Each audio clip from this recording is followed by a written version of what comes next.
Yeah, I'm ready.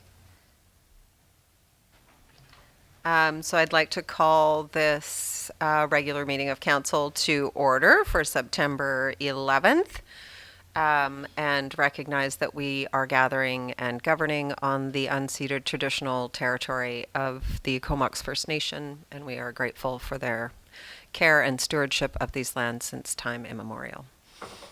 Could I have a motion to approve the agenda, please? So moved. Second. Thank you. All in favor? Thank you. And minutes? Move the minutes. Second.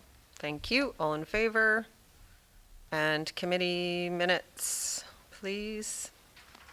I'll move the committee minutes. Thank you. Seconder? Second. Councillor Barecki, all in favor? Thank you. And correspondence. So the first item is the Black Press media. So it's an ask from our local newspaper to support Bill C-18 and to stop any advertising we're doing with Meta, so Facebook or Instagram, and they're asking us to move the money we're spending on Facebook and Instagram, which we're not really, to advertising in the Record, which we already do, I believe, for most things. So I thought what we could do is send a letter of support. Yeah, so there's two recommendations there. If anybody's got questions or comments or thoughts on that. Just one Go quick ahead. one. Did we figure out if we are spending any money on Meta, Facebook? Through the mayor, we in the past have done a few promoted posts when we post through Currently Cumberland Facebook page. Cumberland Recreation has a Facebook page, but does not use sponsored content or paid advertising. Okay. And is currently Cumberland blocked, or are they No. not? Because They're they're not not a considered, recognized yeah. news media. Yeah. Okay. They're too So small. there are private little news media, I Okay. guess, which Perfect. is just fine. Nice. Good. So I was just thinking that it'd be nice to maybe talk to the Record about increasing some of the stories about local government, because there's been a decrease in coverage of local meetings recently, and I think that had to do with changeover of reporters that they had there. But if they are asking for support and wanting our advertising dollars, I think that it'd be also good to include in there that they increase the coverage back up to the level that it was. Yeah, it'd be nice to have even a monthly update or something, some coverage of our meetings, yeah. Okay. I have a question. I mean, Meta is one of them, but is YouTube, do we pay any money out or anything like that to them for? No, and they're not part of this, so it's Google and Meta that are Well, blocking the Like- news content. isn't YouTube owned by Google, or is it separate? Oh, I don't know. They've all kind of. That's what I mean. It's one They're of those conglomerates, things. yeah. I think if council approves the second recommendation there about policy, exploring a policy, we could look into YouTube Okay, as part of that. thank you. That's just one of those things that we don't. It captures a wide audience. That's pretty accessible to our folks in town here. So Yeah. we don't necessarily want to chop ourselves off from that. No, okay. Okay, so who would like to move those recommendations? that I'll move that council support local news media and the Online Media Act through a letter to the Prime Minister and to MP Gord Johns, and that council directs staff to explore a policy to not use paid advertising through online media that has removed accredited news content. Thank you. I'll second that. Second, thank you. All in favor? Thank you. And reports, development permit and development variance permit 3345 Second Street. Move receipt. Oh, Second. wait. Wow, that was like a throwback. Sorry. That's just reflex. Reflexes. Go ahead, Courtney. Okay, good evening, Mayor and Council. The purpose of this report is to seek council approval of a development permit and a development variance permit to allow construction of a 22-unit affordable rental housing apartment building at 3345 2nd Street. So this is a property that was recently rezoned to allow this multifamily housing, and those bylaws were adopted by council earlier this summer.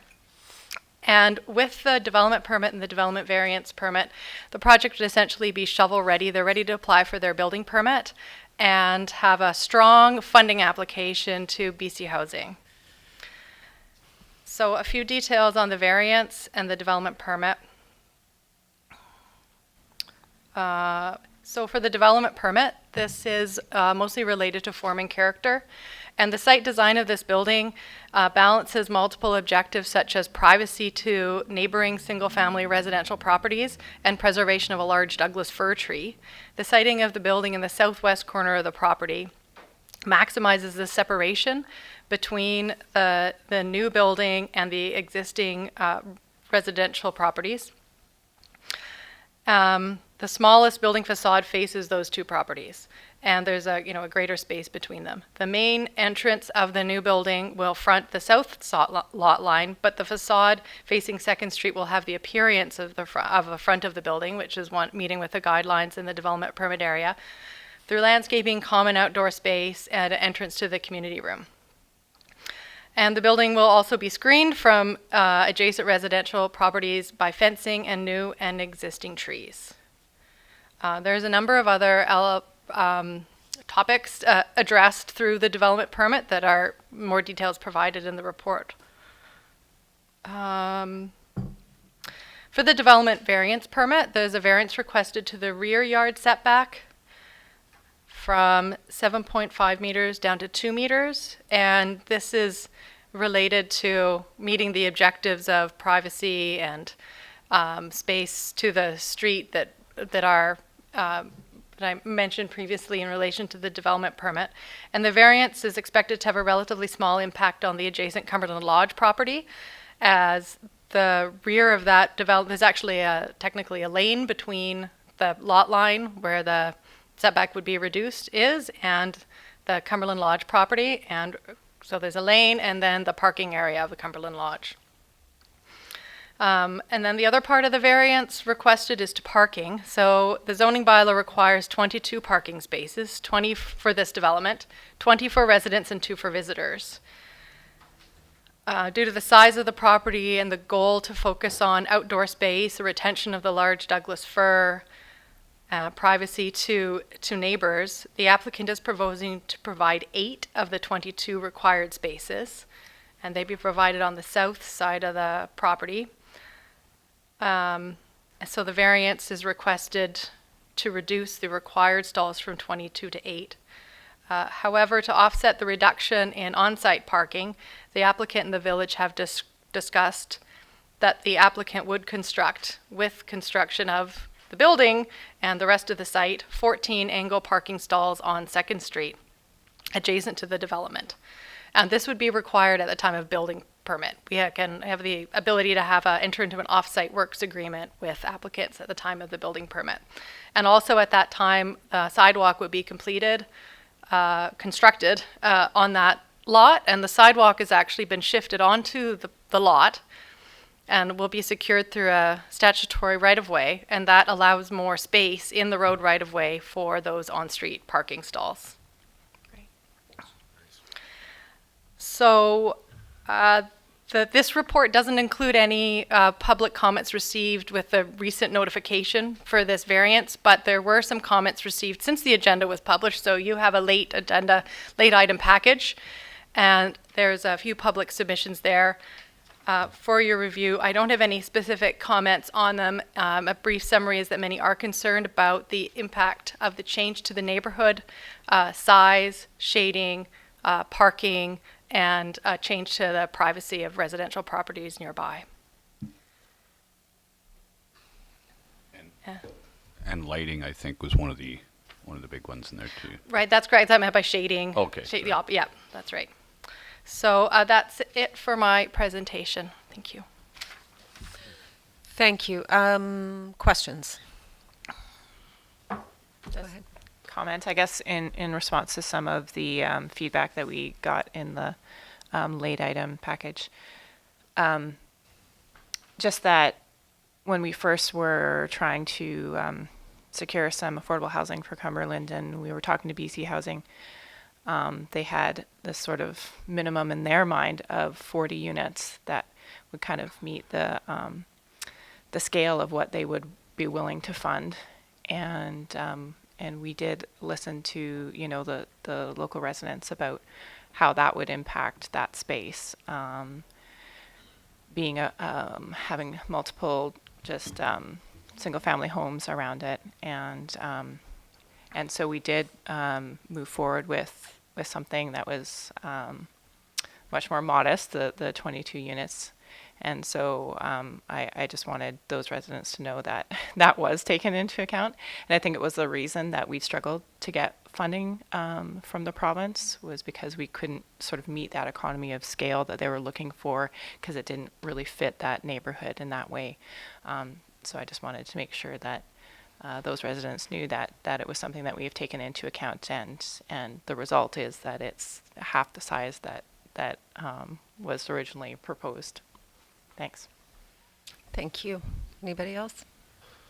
The lane to the other houses there will still be accessible? Yeah, that's Yeah, correct. No yeah, change. No changes to that lane. Okay. Yeah, on the most part, I'm in favor of this. This is some badly needed affordable housing for the village. Yeah, good to see it finally going ahead.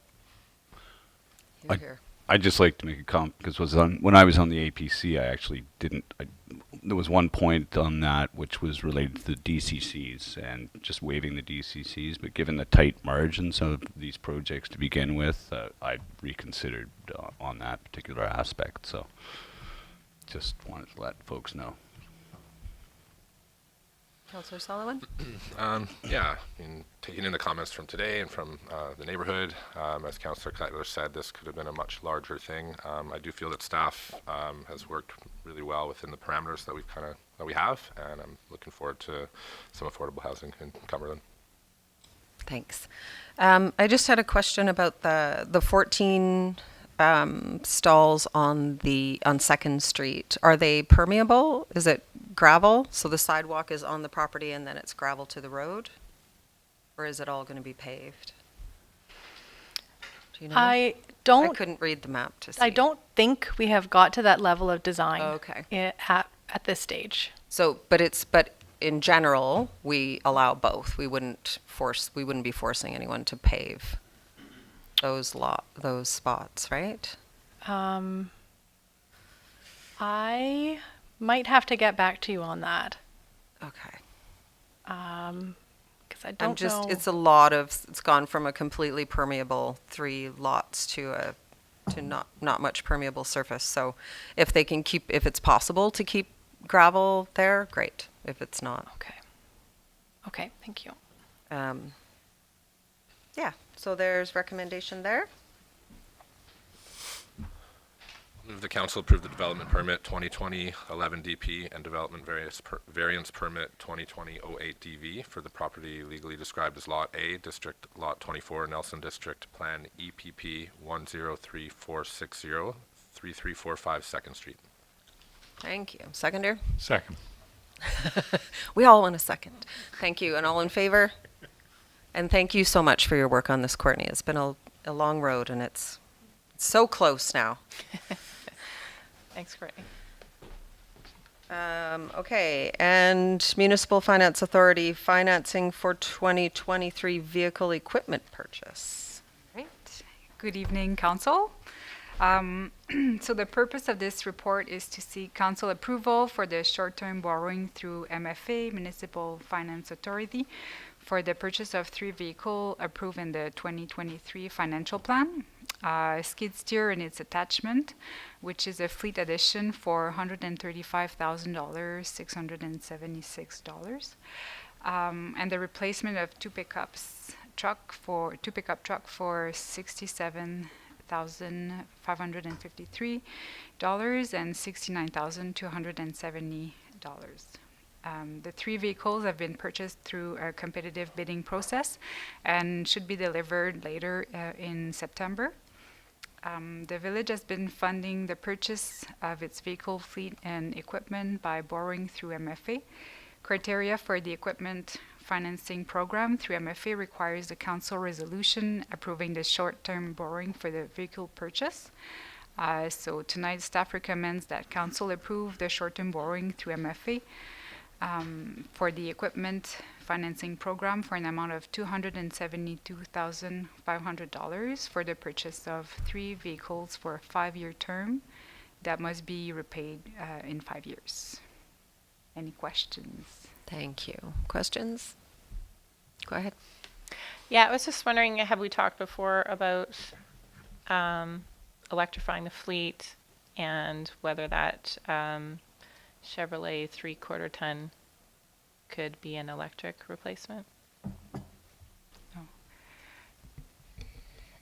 So the idea that council had wanted at budget time was there was a wastewater treatment truck and then the 2 replacements. So what you decided was the replacement would be just like for like. So and then the new truck you put off until 2024 so that we could look into making that electric, so that you weren't bringing Right, extra okay. carbon on. That was the idea, and that is something that you've brought up now is that we do have the option to probably start moving on that. So I think a council report will come to you to ask you if you want to uphold that budget in 2024 and start now for that.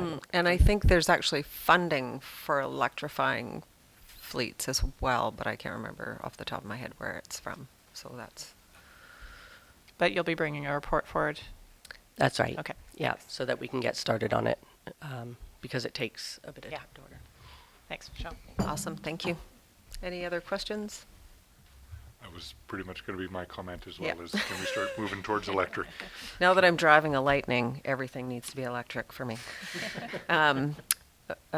Who wants to move the? I'll move that council approve the short-term borrowing from Municipal Finance Authority through the equipment financing program for an amount of $272,500 for the purchase of 3 vehicles for a 5-year term that must be repaid in 5 years. Thank you. Seconder? Yep. Thank you. And all in favor? Thank you. Thanks, Annie.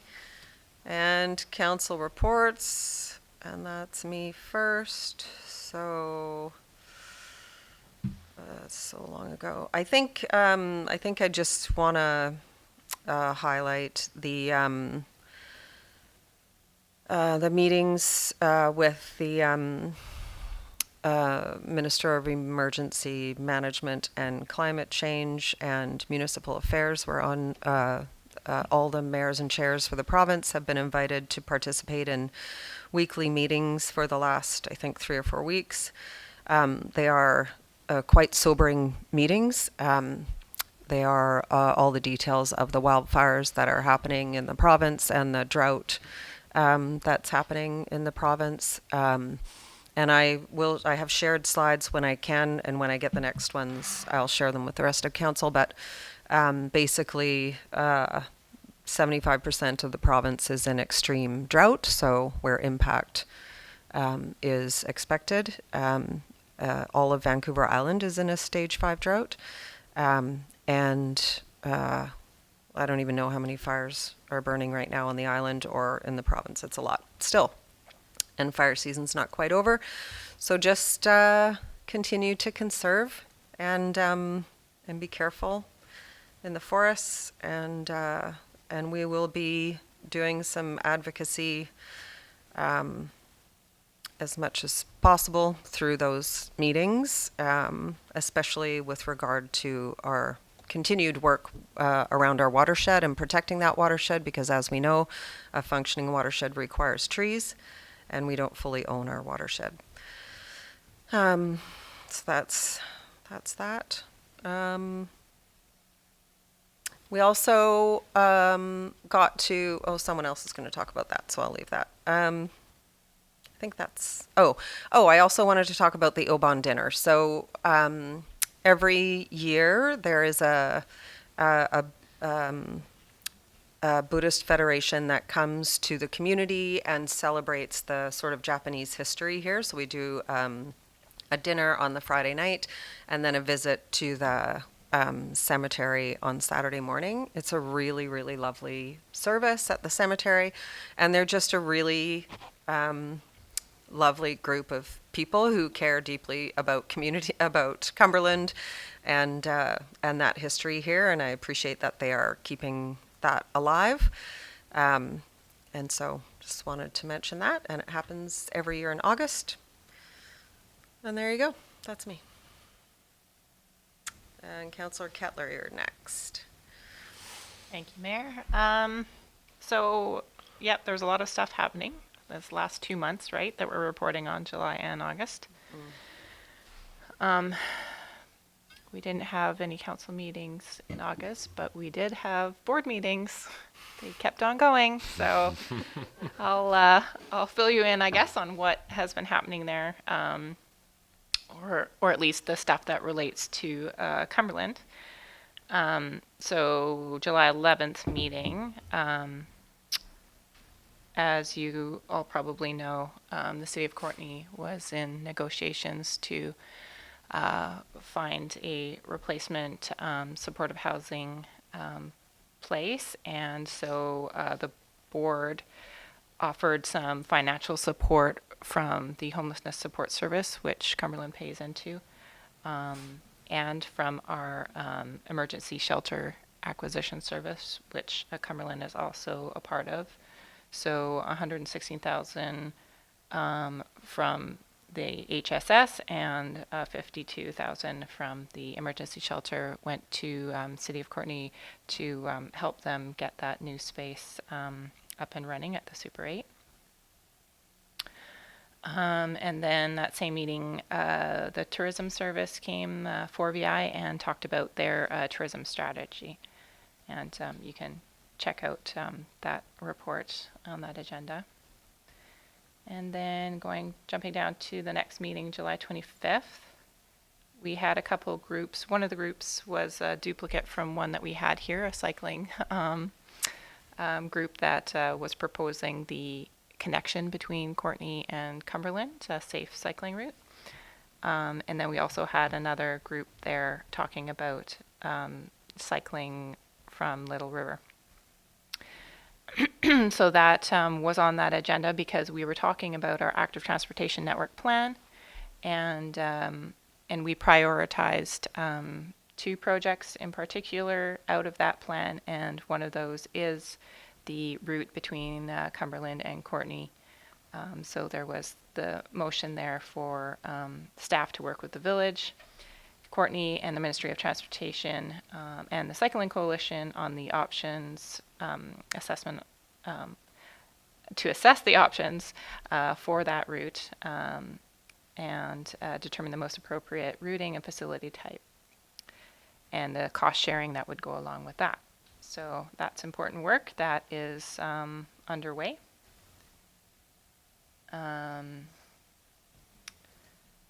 Then I'll just skip down to the next meeting, which was August 15th. So we had Mid-Island Farmers Institute come and talk about how a lot of farmers on certain aquifers in the Comox Valley are not able to water their crops because of the drought conditions. There was some request about supporting the farmers to build dugouts so they have more storage, to create a watershed management table that would bring together all the stakeholders and rights holders around watershed management, and then to keep working on the agricultural plan, and to rehire an agricultural coordinator because we don't have one at the regional district anymore. So a few different things there, and that has been put back to the electoral areas to discuss how they can put some resources toward that. Yep, then there was the exciting new saga of Saratoga Speedway, and that third reading was moved on that. The adoption, we're still waiting for that to come back to the board. Yeah, that's a very controversial one, and you can go and read some of those reports if you want to know more.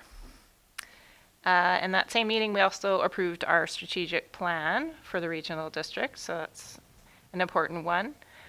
We have a new mission statement, and we also added a new pillar or lens for the regional district. So we already had fiscal responsibility, climate crisis, environmental stewardship, community and social well-being, Indigenous relations, and then we added accessibility, diversity, equity, and inclusion.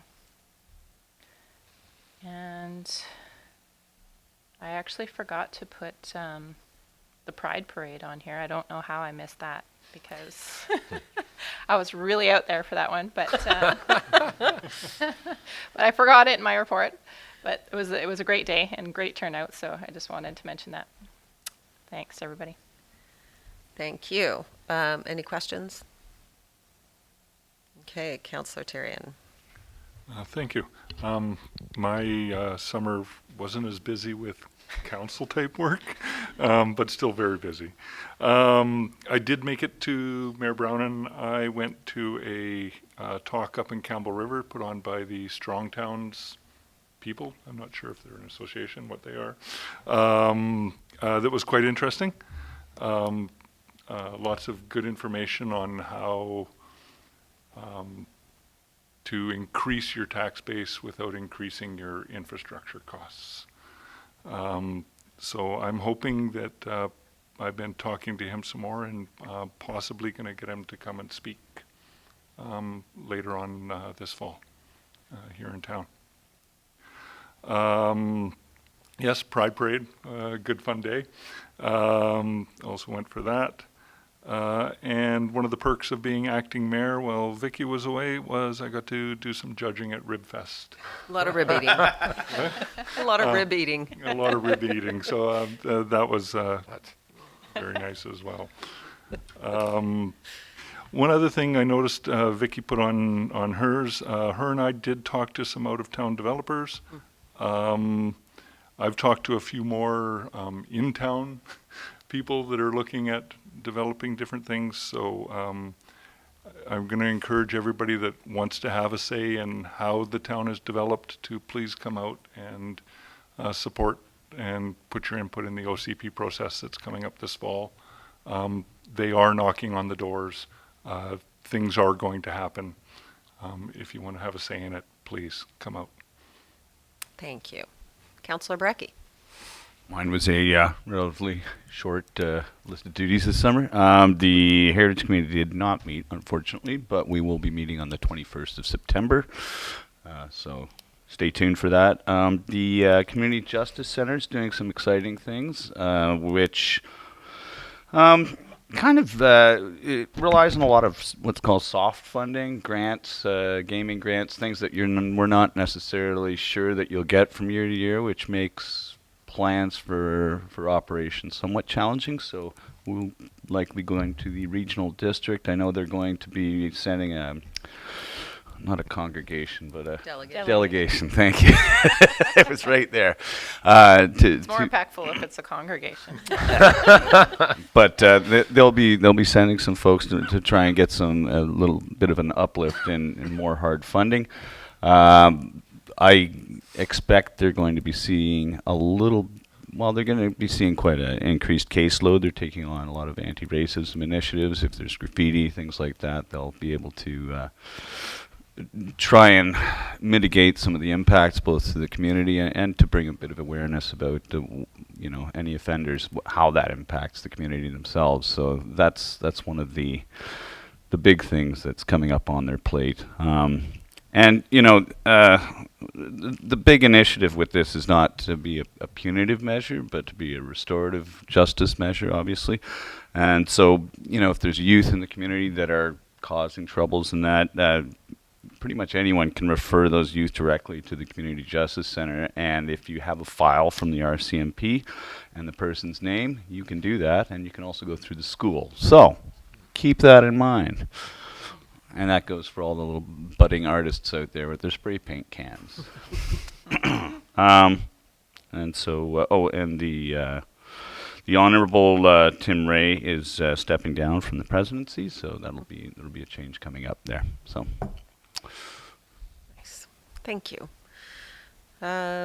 Any questions for anybody? Well, I could go. Oh, you did not go. You didn't go. I'm sorry. I also didn't have much of a council summer.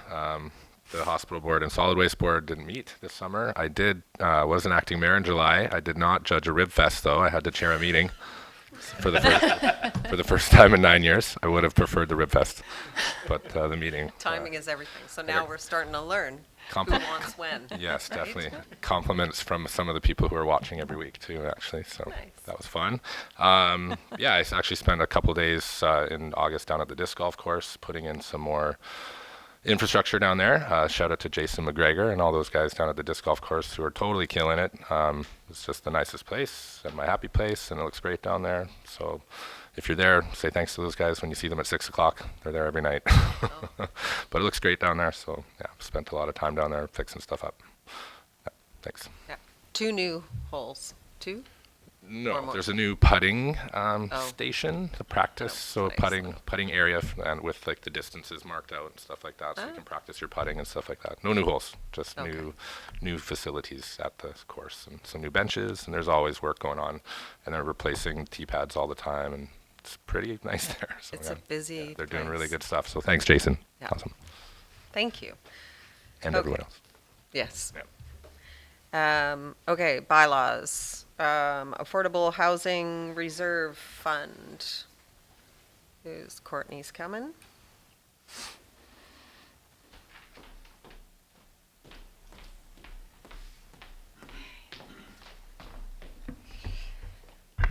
Welcome Okay. back. Thank you.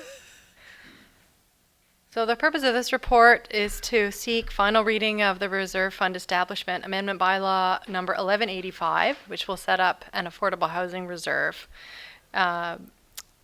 to present recommendations of the Homelessness and Affordable Housing Committee with regards to the amendments to the reserve and surplus funds policy, and then to present the proposed final amended reserve and surplus funds policy for adoption. And lastly, to recommend that Council direct staff to work with the Homelessness and Affordable Housing Committee on the implementation. So that would be defining the eligibility criteria and application guidelines. So with the adopted bylaw, the village will now be able to accept contributions to an affordable housing reserve fund that could be used to support affordable housing projects in the community. In particular, the policy talks about the use of these funds being specifically for pre-development planning and for offsetting fees and charges. These are designed to be important and helpful uses of the fund, but relatively lower value because the fund will not begin with much money in it. So it's a way to help, but for example, a land acquisition is likely to be a much higher value item that would probably not practically be able to support through this fund, at least in initial years. There can always be amendments to the bylaw and the policy as time goes on. So for one of the a couple of recommendations from the Housing Committee was to include legal costs and land acquisition as potential uses. Legal costs definitely fits with the types of costs you're imagining. Would be practical with the fund, but the land acquisition likely not, at least initially. So there's 3 recommendations for council. Thank you. Any questions? I just wanted to add a bit about the Homelessness and Affordable Housing Committee wanting it to come back, just because the definition of affordable and who might apply for it, we want to make sure that the criteria is such that it's helping the people that we want to help and not necessarily helping, developers that don't actually need that help or would not be actually developing affordable housing as the committee would define it. So just to Awesome. clarify for council. Thank you. Any other questions? Oh, we're one step further. Awesome, thank you. So the recommendation is there. I'll move the council adopt reserve funds establishment amendment bylaw number 1185, 2023, that council adopt the amended reserve and surplus policy number 3.5, and that council direct staff to work with the Homelessness and Affordable Housing Committee on eligibility criteria and application guidelines for funding from the Affordable Housing Reserve Fund. Thank you. Seconder? Thank you. All in favor? Thank you. And Growing Communities Funds Reserve Bylaw.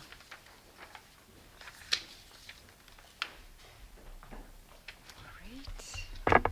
So same topic. So the purpose of this report is also to introduce an amendment bylaw to the village's reserve funds establishment bylaw number 1113 2019 to establish a reserve for the growing communities funds. Discuss the purpose of the proposed purpose of the fund, use eligibility criteria, and present an amendment to the reserve and surplus funds policy to identify the purpose and possible uses of the funds. In March 2023, the province announced a one-time grant, the Growing Community Funds, to support communities with growth. The funds are to be incremental to currently planned investment with the intention to accelerate the delivery of capital projects. The requirement of the programs are that the funds must be placed in a segregated reserve fund established by bylaw for the capital and planning purposes of the Growing Communities Fund. Local government are required to report on how the funds are spent in their annual financial reporting. Local governments are required to identify in their annual report projects that aligns with provincial priorities. And there's also a requirement for public recognitions of the funding related to projects. Of the 2.8 million received by the village in March, council approved using $600,000 for the purchase of the First Street property in July, and 1.84 million to fund a budget increase for the wastewater treatment plant. The unallocated balance, including interest earned to date, is just under $400,000 at the end of August.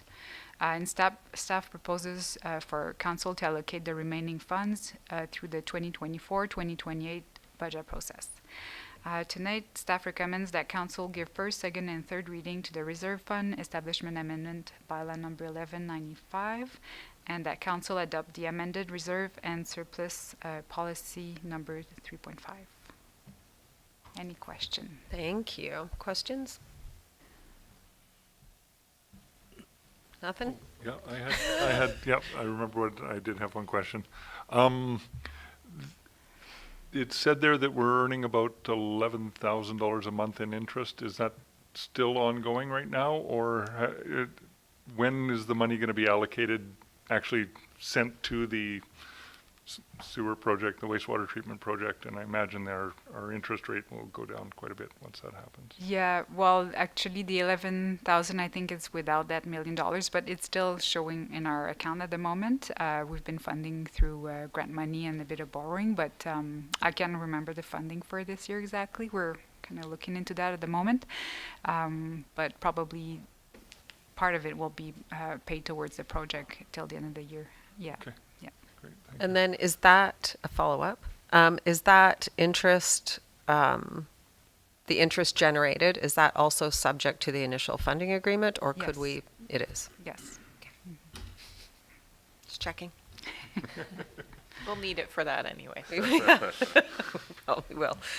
But I was thinking, I think that it fits if we wanted to, like, start our housing reserve. That could be a potential use for this, as long as it spends out, as long as we get an application. We'd have to get an application within the 5 years, I guess. Yeah, I guess so. I'm not sure actually if we can transfer money to reserve from that fund. I'd have to double check. Okay. Yeah. Okay. So there's a recommendation there, please. I'll move that council give first, second, and third reading to Reserve Funds Establishment Amendment Bylaw number 1195, 2023, and that council adopt the amended reserve and surplus policy number 3.5. Second. Thank you. All in favor? Thank you. And 2023 to 2027 financial plan amendment bylaw. So the purpose of this report is to present amendments to the 2023-2027 financial plan and to request that council consider the first three readings of the amendment bylaw. The proposed amendment includes the project carry forward to 2023, 2023 council motions with financial impact for the year 2023. Staff recommended amendment to the 2023 budget, including grant approved and received to date. And the amendment to the permissive tax exemption policy to include an exemption on the assessed improvement value of qualifying affordable rental housing property as approved by council in June 2023. So attachment 1 presents a reconciliation of the proposed amendment. Attachment 2 to 4 detail the amendments per se, and attachment 5 present the amended financial plan bylaw. And staff will bring another financial plan bylaw amendment in December to consider the budget amendments approved by council between September and December of this year. And staff now recommends that council give first, second, and third reading to the 2023-2027 financial plan amendment bylaw number 1194/2023. Thank you. Questions? Yeah, I had a question, like, is this something that we do every year, or do we just not have funds that we roll over every year? I believe it is used, it is done every year, and I believe last year was done late in the year, just one time a year. I don't know if in the past you used to do it more than once. Yeah. 2 amendments Yeah, per we year. often Yeah. would do like an amendment at the beginning of the year with all the carry forward projects, and then another one at the end of the year when we start to get all the grants and the motions throughout the year and everything. So Okay, thanks. Anybody else? I just had a question about, so on page 172, I think, it's the proposed financial plan with the amendments, and under acquisition of capital assets, there's a 2022 carry forwards of 10 million plus. Just wondering what that is. That is for the wastewater treatment plant. Okay, that's what Yeah, I thought. yeah. All that fancy equipment. Okay, thank you. Recommendation? Anybody?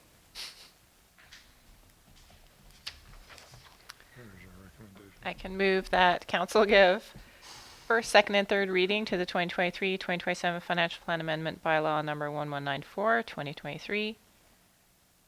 Oh, is that right? Yep. Okay, that's it. Second. All in favor? Thank you. And there's one more recommendation, right? The- Well, there's the permissive tax exemption. Yeah, it's another Oh, is that another item yet? It's another Okay. thing.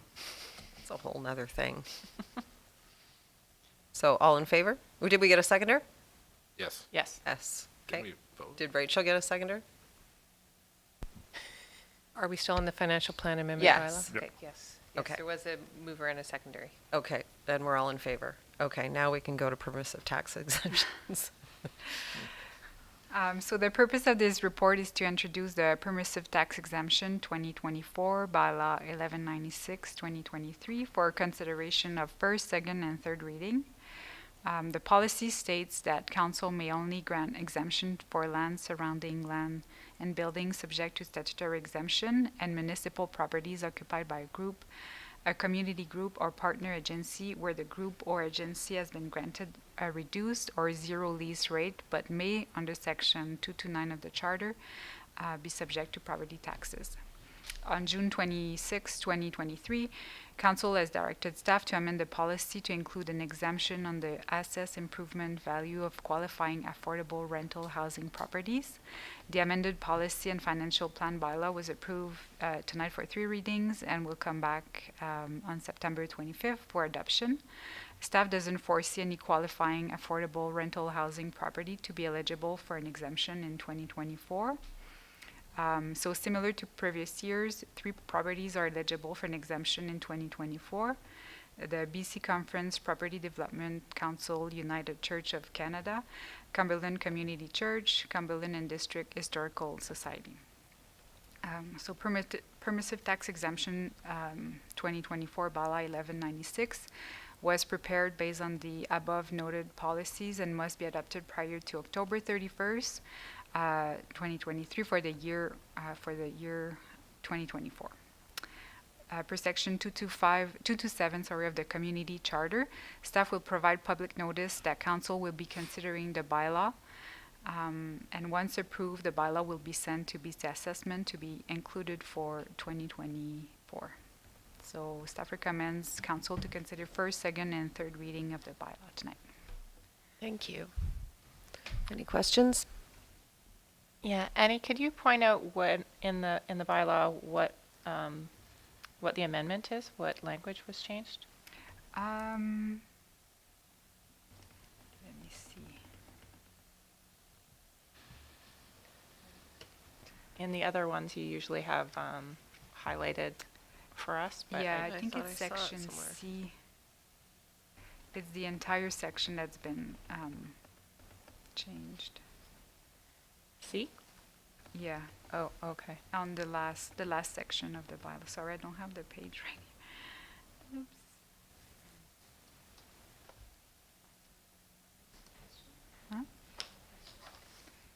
Which section's been changed in the financial plan bylaw? Yeah. I don't think the So it's policy- just in the report, I think, and not in the on that bylaw. Yeah. Just for reference, it's not Yeah, on that it's not bylaw that's included. attached. Yeah. But it is included in the previous in the report, report on yes. page 179, I believe.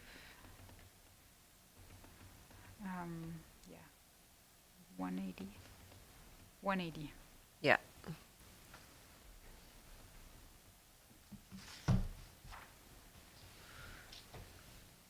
Okay, so there's a recommendation there.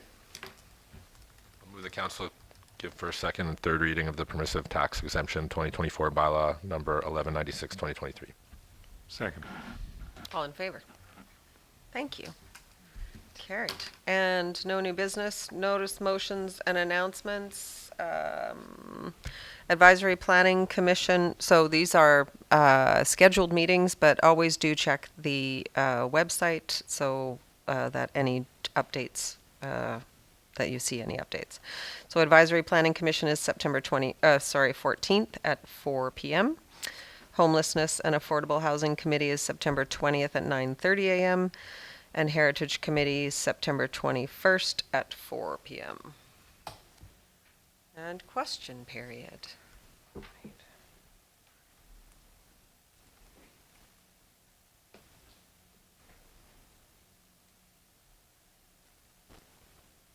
Any questions? Any questions from the gallery? Any questions from the World Wide Web? There are no questions by email. Wow, people just aren't, they're going to get into the groove just like we are, right? They're just still, they're like, you know, They're also on summer. they're also still on summer. It's technically do a summer till wellness the check after 21st. Okay, so can we move to closed, please? I'll move that we close the meeting to the public pursuant to Section 90 of the Community Charter to consider labor relations or other employee relations, negotiations and related discussions respecting the proposed provision of a municipal service that are at their preliminary stages and that in the view of the council could reasonably be expected to harm the interests of the municipality if they were held in public. Second. Thank you. All in favor? Thank you. And a motion to adjourn. I'll make the motion. Thank you. Second. First and oh, okay. Good. All in favor? Thank you.